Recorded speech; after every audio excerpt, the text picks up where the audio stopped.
announced. Why? I mean, this just seems an incredibly bleak outlook on the unemployment problems in this country.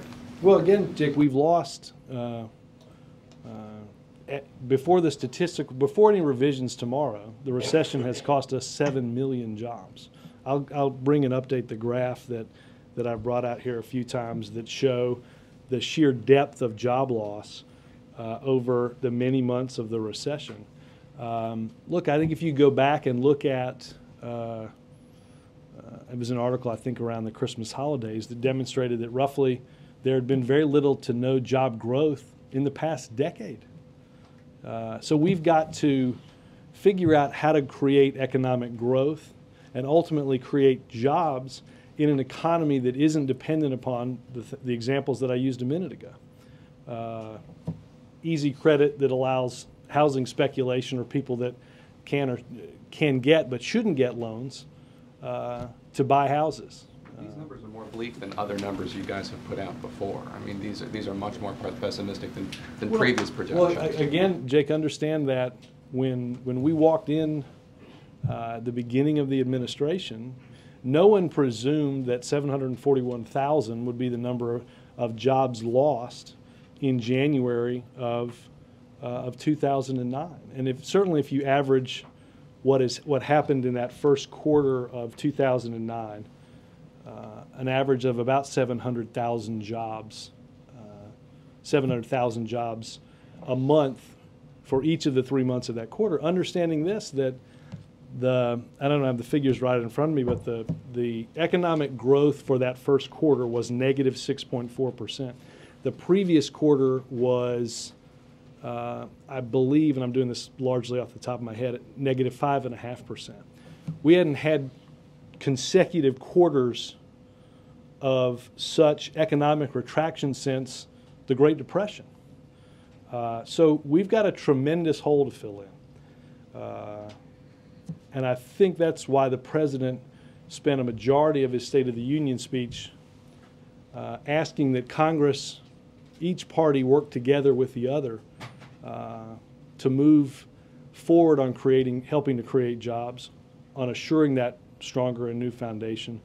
And I think that's most what the American people want to see out of their government right now. And then just to follow up, I've asked you guys a few times what the president was referring to when he spoke to the Republican conference on Friday, and he talked about stray cats and dogs getting into the healthcare reform legislation that would prevent patients from being able to choose their plan, choose their doctor, even though that had been a White House pledge. Have you guys made any progress on finding out what he was talking about? I don't know if Bill got that question yesterday. I'll have to look through it. You didn't watch Bill when he did his I did watch most of it. I couldn't. I noticed when you watch on TV, you can't always hear the question. How did he do? Quite well. Quite well. What did you think? I'm neutral on the issue. That's not what you told me. Yeah, I was gonna say that's. I was actually surprised to see you walk. Well, anyway, no, just kidding. He did a good job. Very good job. Toyota. Yesterday, Ray LaHood kind of stepped in it when he mistakenly said that people should stop driving them, and then backtracked a little while later, caused quite a big hubbub. Has the president been in touch with him? Is the president personally involved in this issue, and is he satisfied with the job Ray LaHood is doing? Oh, absolutely satisfied with the job Ray LaHood is doing, and I think it's important.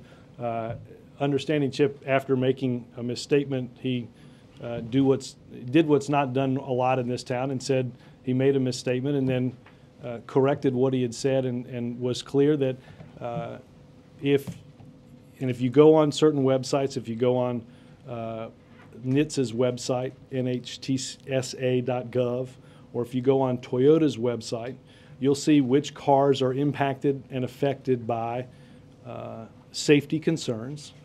And has been said, if you're driving one of those cars, you should go see your dealer.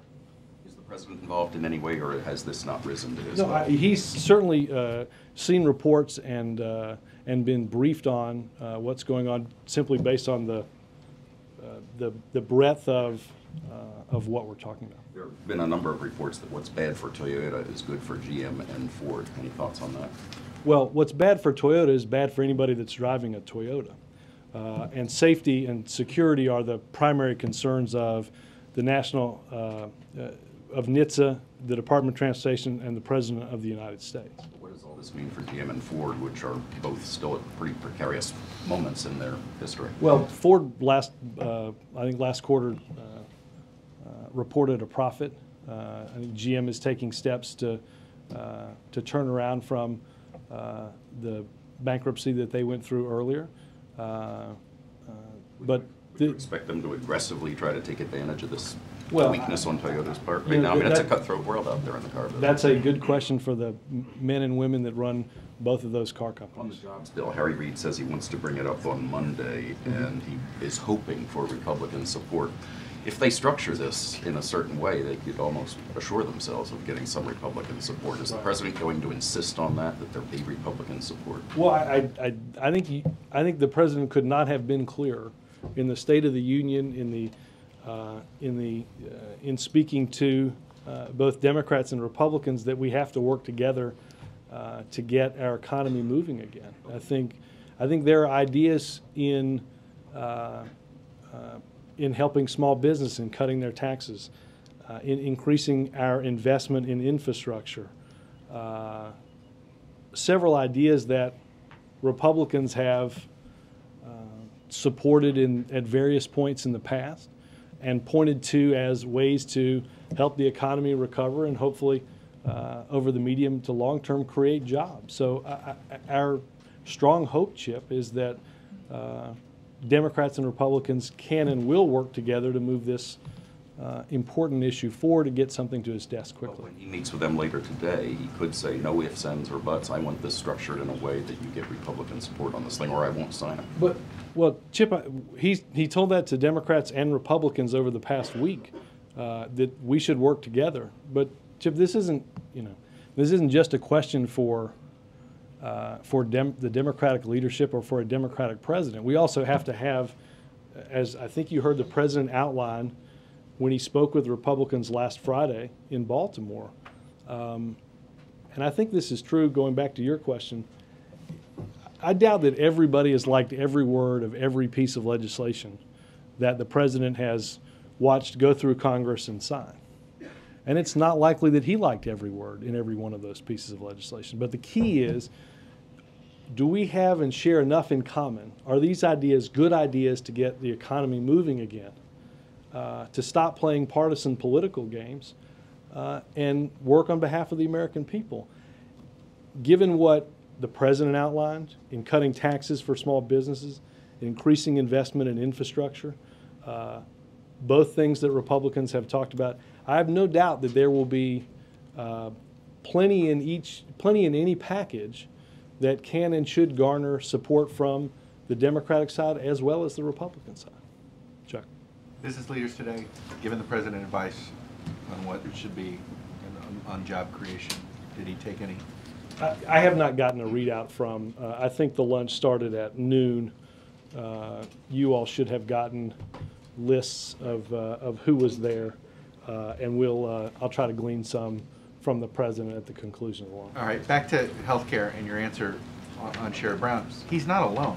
I mean, there's a lot of Democrats on Capitol Hill who regularly say, the perception is the president hasn't pushed hard enough on this bill publicly, whatever it is, leaned his shoulder in more.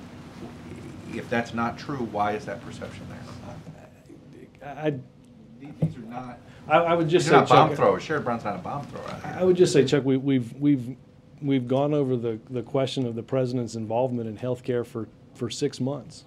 I think, as the president said last Friday, it's pretty clear he's not doing this for sheer political gain.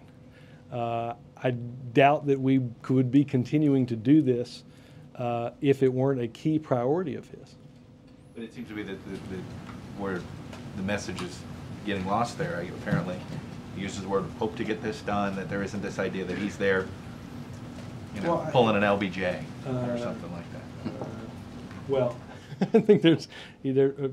Not asking him to lift Bo by the ears. I was going to say there were many colorful answers that went through my head with. But that's what these guys are talking about.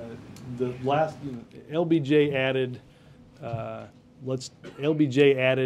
seniors into those that were assured that they would always have the safety net of quality health care. We've not gotten, we've added since LB